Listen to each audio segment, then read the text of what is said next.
नमस्कार मित्रों, आपका एक बार फिर से स्वागत है प्रधानाध्यापक एवं प्रधान शिक्षा परीक्षा से संबंधित टीचिंग एप्टीट्यूड प्रश्नों का एक सेट लेकर आपके सामने फिर से हाजिर हुआ हूं।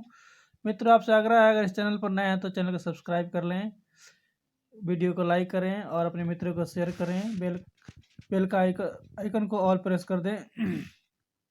तो आइए शुरुआत करते हैं अपने पहले प्रश्न से। पहला प्रश्न है, शिक्षा क्या है? तो शिक्षा जो है अर्जित रुचियों को स्वाभाविक बना, जो हमारी रुचियां जो हैं उनको स्वाभाविक बना देगा शिक्षा से, वही शिक्षा होता है। अगला है, जिस विधि के द्वारा बालकों को आत्मनिर्देशन के माध्यम से बुरी आदतों को छुड़वाने का प्रयास किया जाता है, वह क्या है? आत्मनिर्देशन विधि। मतलब कि बालक में अगर कोई बुरी आदत है तो उसको आत्मनिर्देशन के माध्यम से छुड़वाने का प्रयास किया जाता है, तो उस विधि को कहते हैं आत्मनिर्देशन विधि। आदतों का शैक्षिक महत्व क्या है?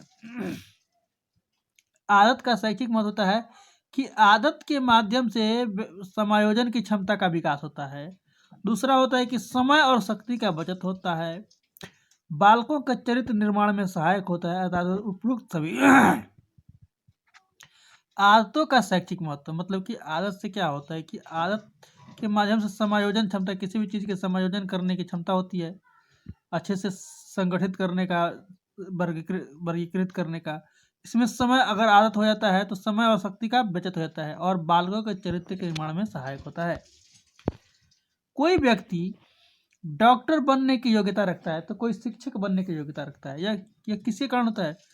तो कहने का कारण होता है कि जिस चीज में जिसकी रुचि होती है, अभिरुचि होती है, वह बनने की इच्छा करता है। अगर व्यक्ति के अंदर डॉक्टर बनने की रुचि है तो वो डॉक्टर बनने चाहेगा। अगर किसी को पढ़ाने की रुचि है तो शिक्षक बनना चाहेगा। यानी अभिरुचि के कारण व्यक्ति की अभिरुचि के कारण कोई व्यक्ति जो वह चीज बनना चाहता है, चाहे डॉक्टर बनना चाहता है, चाहे कोई शिक्षक बनना चाहता है। निम्नांकित में से खेल पर आधारित विधि है, तो याद रखिएगा, खेल की आधारित विधि पूछेगा तो किंडरगार्टन विधि जो है खेल पर आधारित विधि होती है। जिस बुद्धि का कार्य सूक्ष्म तथा अमूर्त प्रश्नों का चिंतन तथा मनन द्वारा हल करना है, वह विधि क्या है? वह अमूर्त विधि है, बुद्धि होती है। या प्रश्न में भी अमूर्त दिया है, सूक्ष्म है और अमूर्त प्रश्नों का चिंतन करने का जो बात है वह अमूर्त बुद्धि द्वारा होता है।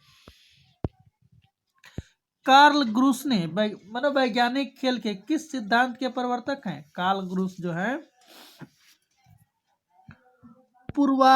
पूर्वाभिनय सिद्धांत के कार्ल ग्रूस पूर्वाभिनय सिद्धांत के प्रवर्तक हैं। किशोर अवस्था में रुचियां होती है, क्या होती है किशोर अवस्था में रुचियां? व्यक्तिगत रुचि होती है, सामाजिक रुचि है, व्यवसायिक रुचि होती है और सभी। किशोर अवस्था में ये तमाम तरह की रुचियां पैदा होती है मनुष्य के अंदर, और सबसे ज्यादा संवेदनशील भी होता है व्यक्ति किशोरावस्था में। सामान्य बुद्धि बालक प्राय किस अवस्था में बोलना सीख जाता है? तो सामान्य बुद्धि का जो बालक है प्राय मतलब कि 11 माह की अवस्था में वो बोलना सीखता है। संवेगात्मक विकास किस अवस्था में तीव्र परिवर्तन होता है? तो आपको अभी बताए हैं, संवेगात्मक जो विकास होता है वह बहुत तीव्र होता है किशोरावस्था में। किशोरावस्था में बच्चे बहुत ज़्यादा संवेगी होती हैं, मतलब कि तुरंत क्रोध करना, तुरंत भावनाओं में बह जाना, तुरंत ये सभी तरह की होती है, संवेगात्मक भावनाएं होती है किशोरावस्था में। बाल अवस्था की प्रमुख विशेषता नहीं है, वो है अंतर्मुखी व्यक्तित्व। बाल अवस्था में व्यक्ति जो है, बच्चा अंतर्मुखी नहीं होता है, वो हर बाहरी समाज से अधिक क्रिया करता है और हर किसी से बोलना चाहता है, बोलने की अधिक प्रवृत्ति रखता है, तो वह अंतर्मुखी नहीं होता है। बच्चा जो है बहिर्मुखी होता है। व्यक्ति दो प्रकार के व्यक्ति होते हैं, एक अंतर्मुखी होता है, एक बहिर्मुखी होता है। तो अंतर्मुखी व्यक्ति जो होता है वो अधिक सामाजिकरण में भाग नहीं लेता है, वो अपने अंदर अधिक चिंतन मनन करता है। और बहिर्मुखी व्यक्तित्व का जो व्यक्ति होता है वो समाज में अधिक सामाजिक कार्य में भाग लेता है, सबसे अधिक बोलता चलता है। ये होता है अंतर्मुखी और बहिर्मुखी। अभियोगिता वर्तमान दशा है जो व्यक्ति के भविष्य की क्षमताओं की ओर संकेत करती है। यह परिभाषा किसने दी थी? यह परिभाषा दी थी टेक्सलर ने। टेक्सलर कहते हैं कि अभियोगिता वर्तमान दशा है जो व्यक्ति के भविष्य की क्षमताओं की ओर संकेत करती है। तो यह है टेक्सलर ने, याद रखिएगा। टेक्सलर जो है ये बात बताए हैं।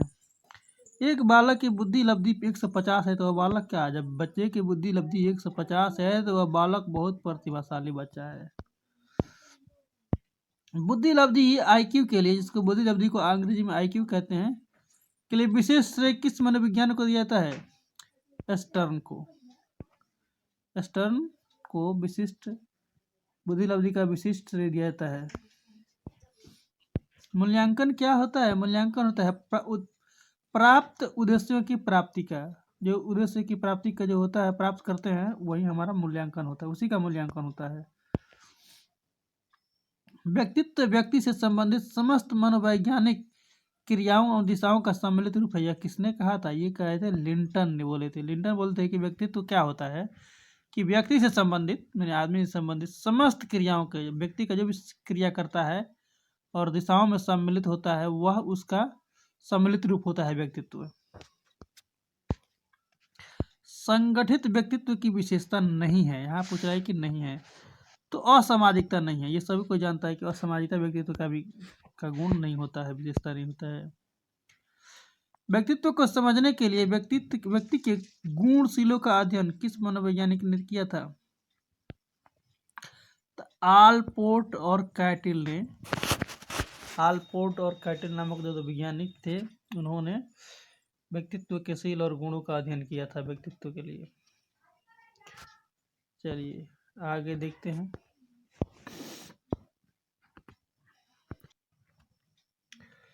व्यक्तित्व आत्मज्ञान का ही दूसरा रूप है।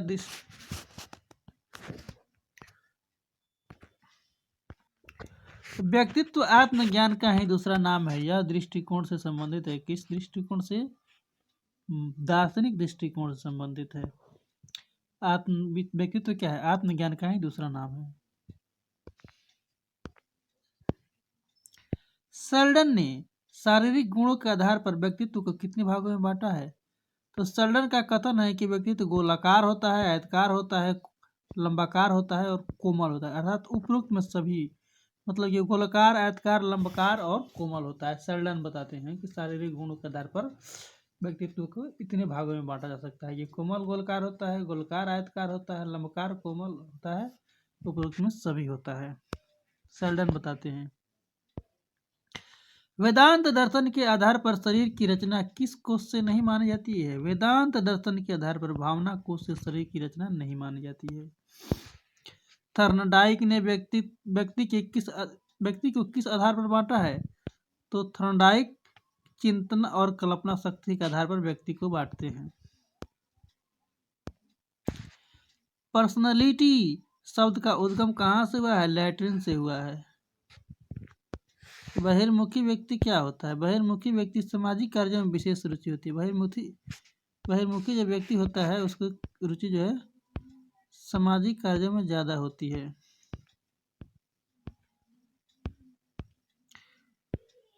बहिर्मुखी व्यक्ति की सामाजिक कार्य में ज्यादा रुचि होती है। और अंतर्मुखी जो व्यक्ति होता है वह आत्म केंद्रित होता है और दूसरों के सामने कम बोलता है। लेकिन अंतर्मुखी व्यक्ति का एक गुण होता है कि ये अधिक प्रतिभाशाली होते हैं। चलिए आगे देखते हैं। सांवेगिक स्थिरता में किस वस्तु के प्रति निर्वेद अधिगम बढ़ाते हैं? जब व्यक्ति के अंदर सांवेगिक स्थिरता आती है तो उसके अंदर साहस, जिज्ञासा, भौतिक वस्तु, अर्थात उपरोक्त में सभी इसका आंसर हो जाएगा। व्यक्तिगत विभेद को ज्ञात करने की विधि है क्या? व्यक्तिगत विभेद की ज्ञात यानी कि रुचि परीक्षण, बुद्धि परीक्षण, व्यक्ति का इतिहास विधि, उपरोक्त में। यानी कि व्यक्तिगत विभेद, मैंने एक व्यक्ति से दूसरे व्यक्ति को विभेद करने के लिए, अंतर करने के लिए क्या देखेंगे? उसके रुचि को देखेंगे कि किसके अंदर कौन सी रुचि है, उसकी बुद्धि का परीक्षण करेंगे कि किसके अंदर कितनी बुद्धि है, उस व्यक्ति का इतिहास देखेंगे और उसमें सभी इसका आंसर हो जाएगा। निम्नलिखित में से कौन सा कथन सही है? निम्नलिखित में से कौन सा कथन सही है? तो कह रहा है कि व्यक्तिगत विभिन्नता सार्वभौमिक होती है। सही बात है, हर पूरे संसार में व्यक्ति की विभिन्नता होती है। दो व्यक्ति समान नहीं होते, ये भी सही है। व्यक्ति की भिन्नताओं का मापन संभव है, ये भी सही है। अर्थात सभी इसका आंसर हो जाएगा। आलपोर्ट ने व्यक्ति के सील के गुण से संबंधित बताए थे, कितने शब्द बताए थे? आलपोर्ट व्यक्ति के सील गुण के संबंध से 4,500 शब्द बताए थे। आलपोर्ट 4,500 शब्द बताए थे। व्यक्तित्व शरीर के मानसिक, सामाजिक, संवेगात्मक क्रियाओं का एक रूप है। व्यक्तित्व क्या है? मानसिक, सामाजिक, संवेगात्मक क्रियाओं का रूप है। इसका जो आंसर है ये उपयुक्त में से कोई नहीं। जो आत्मचेतना का प्रादुर्भाव है ये नहीं होगा, सामाजिक दृष्टिकोण ये भी नहीं होगा, गत्यात्मक ये भी नहीं होगा, मतलब कि इसका उपयुक्त में से कोई नहीं इसका आंसर होगा। जैवीय कारकों को कितने भागों में बांटा जा सकता है? तो जैवीय कारकों को शरीर की रचना एवं नलिका विहीन ग्रंथियों और शारीरिक रसायन, ये जैविक ऊपर के दो हो जाएगा इसका आंसर। शरीर की नलिका, शारीरिक रचना व नलिका विहीन ग्रंथियाँ और रसायन, शारीरिक रसायन, ये दोनों हैं। सॉरी मित्रों, थोड़ा सा तबीयत ठीक नहीं, इसलिए थोड़ा सा दिक्कत हो रहा है। तो मित्र आपसे इस तरह से हमारा एक क्वेश्चन लास्ट होता है, और आपसे आग्रह है कि अगर चैनल पर नए हैं तो फिर से चैनल को सब्सक्राइब कर लें। बहुत ही जल्द आपके सामने फिर से हाजिर होंगे प्रश्नों का अगला सेट लेकर के। जय हिंद, जय भारत।